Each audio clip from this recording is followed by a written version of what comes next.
자, 오늘 전도서 3장 1절에서 8절입니다. 범사가 기한이 있고 천하만사가 다 때가 있나니 날 때가 있고 죽을 때가 있으며 심을 때가 있고 심은 것을 뽑을 때가 있으며 죽일 때가 있고 치료할 때가 있으며 헐 때가 있고 세울 때가 있으며 울 때가 있고 웃을 때가 있으며 슬퍼할 때가 있고 춤출 때가 있으며 돌을 던져버릴 때가 있고 돌을 걷어들일 때가 있으며 안을 때가 있고 아는 것을 멀리할 때가 있으며 찾을 때가 있고 잃을 때가 있으며 지킬 때가 있고 버릴 때가 있으며 찢을 때가 있고 꿰맬 때가 있으며 잠잠할 때가 있고 말할 때가 있으며 사랑할 때가 있고 미워할 때가 있으며 전쟁할 때가 있고 평화할 때가 있느니라.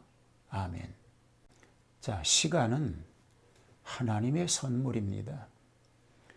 범사가 기한이 있고 천하만사가 다 때가 있나니 3장 1절에서 그렇게 얘기하고 있습니다. 시간은 창조할 수 있는 게 아닙니다.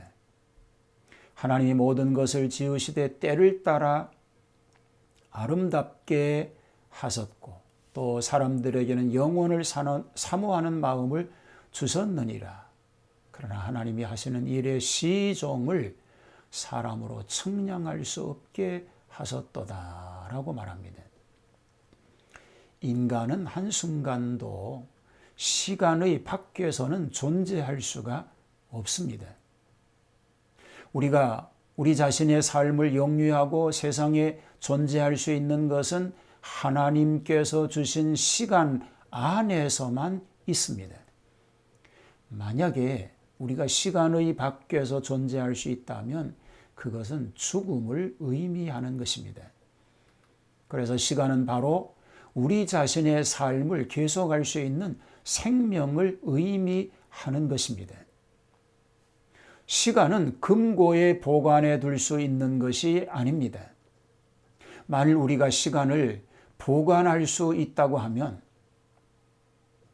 기쁘고 즐겁고 사랑스러웠던 지난 날들의 시간을 장롱 깊은 곳에 보관해 두었다가 괴롭고 슬플 때, 고통스러운 죽음이 임하게 될 때, 혹은 필요할 때에 다시 꺼내 쓸 수 있을 것입니다. 그렇지만 분명한 사실은 우리가 동일한 강물에 2번 발을 담글 수 없듯이 오늘 우리에게 하나님의 선물로 주어진 시간을 훗날에 다시 꺼내어 쓸 수는 없는 것입니다. 자, 예레미야 8장 20절에 추수할 때가 지나고 여름이 다 하였으나 우리는 구원을 얻지 못한다 하는도다. 시간이 지나가면 아무것도 할 수 없다는 것입니다. 그래서 시간은 금과 같은 것입니다. 시간은 금이다 이렇게 말하지 않습니까? 그러나 시간은 금보다도 비교할 수 없을 만큼 그보다도 훨씬 중요한 것임을 우리는 성경을 통해서 알아야 합니다. 그런데 헬라어는 이 시간을 2가지 의미로 구분합니다. 크로노스와 카이로스란 말로 각각 표현하고 있습니다. 즉 전자가 양적인 시간을 의미한다면 후자는 이 후자인 카이로스는 질적인 시간을 의미합니다. 질적인 시간은 양적인 시간의 축적에 근거해서만 가능한 것이다 라고 말할 수 있는 것입니다. 때문에 이 같은 사실을 바로 알고 시간을 올바로 사용한다고 하는 것은 무엇보다도 청지기의 바른 자세라고 말할 수 있는 것입니다. 구원의 기회로서의 시간입니다. 회개의 기회로 주어진 시간, 기회이지요. 오직 주께서는 너희를 대하여 오래 참으사 아무도 멸망하지 아니하고 다 회개하기에 이르기를 원하시느니라 라고 베드로후서에서는 말합니다.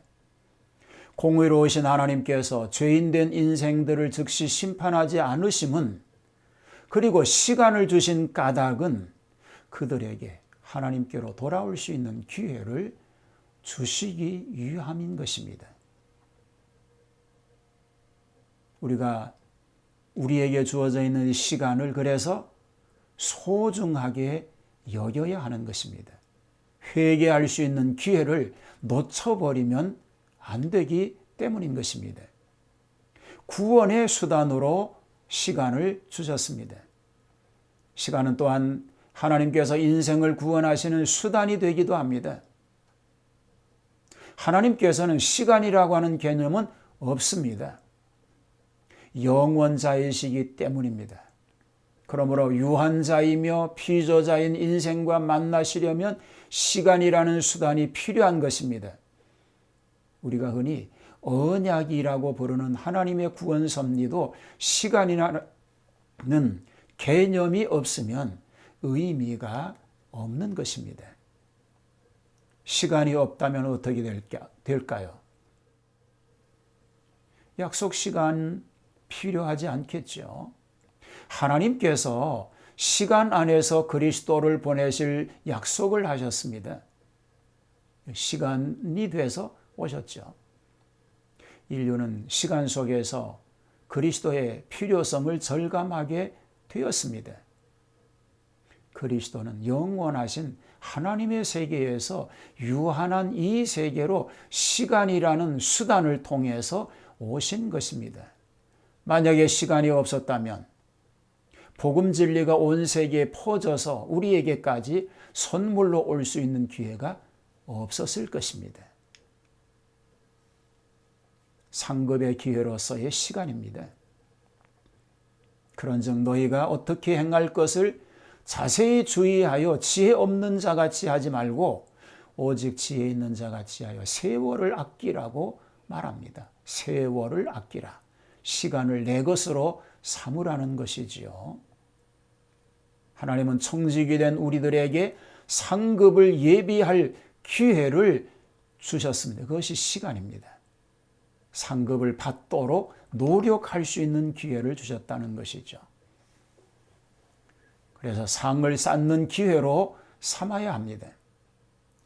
디모데전서에서 말합니다. 선을 행하고 선한 사업을 많이 하고 나누어 주기를 좋아하며 너그러운 자가 되게 하라. 이것이 장래에 자기를 위하여 좋은 터를 쌓아 참된 생명을 추하는 것이다 라고 말합니다. 동양 격언 중에 거룩한 사람은 한 자의 벽보다 한 치의 시간을 소중히 여긴다는 말이 있습니다. 우리의 생활 전부를 상급을 받기 위해서 영광스러운 삶을 살아갈 수 있게 되어야 합니다.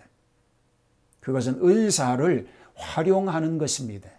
우리에게 각자에게 주신 은사가 있는데 그것을 활용할 수 있는 기회로 주셨다는 것이죠. 만물의 마지막이 가까워 오기 전에 하나님이 주신 은사를 청지기 같이 잘 활용하는 것입니다. 그리스도께서 재림을 늦추시는 이유 중 하나가 바로 성도들에게 주신 재능과 은사와 비전을 여한 없이 활용할 수 있도록 시간을 주신 것입니다. 그래서 시간을 내 것으로 만든 훌륭한 청지기가 되어야 합니다. 자, 재림이 늦다고 불평할 게 아닙니다. 우리에게 기회를 주신 것이라고 하는 것을 알아야 합니다. 그러므로 이 시간을 활용할 수 있게 되기를 축복합니다. 적절하게 주신 때를 선용하는 삶을 살아야 합니다. 하나님은 또한 시간을 통해서 심을 때와 거둘 때를 마련해 주셨습니다. 그리스도께서도 십자가를 지시기 위해서 때가 무르익기까지 기다리셨던 것을 우리는 기억해야 하는 것입니다. 우리가 어렵다고 생각되는 일도 때가 되면 쉽게 할 수 있도록 하나님께서 시간을 통해 기회를 만들어 주셨습니다. 주님은 말씀하셨어요. 내 때가 아직 이르지 않았다. 그러나 기적을 행하셨어요. 적절한 주신 기회를 선용하는 삶이 우리에게도 필요합니다. 우리는 인내와 근신으로 그 때를 잘 분별하고 선용할 수 있어야 합니다. 성도들의 무기로서의 시간이 있습니다. 세네카는 시간은 진리를 말해준다고 말했습니다. 페리클레스는 시간은 가장 현명한 법이라고 말했습니다. 또 에난드로스는 이는 시간은 인간이 벗어나기 어려운 모든 화의 의사라고 말했습니다. 하나님은 우리 성도들의 힘으로 해결할 수 없는 문제들을 타파할 수 있는 무기로 우리에게 시간을 주셨습니다. 자, 이 시간을 잘 활용함으로 복된 승리자가 되기를 주님의 이름으로 축복합니다. 하나님, 우리에게 선물로 시간을 주셨습니다. 이 시간을 잘 활용하는 청지기, 그래서 장차 상급을 받는 청지기가 다 되게 하여 주시옵소서. 예수님 이름으로 기도하옵나이다. 아멘.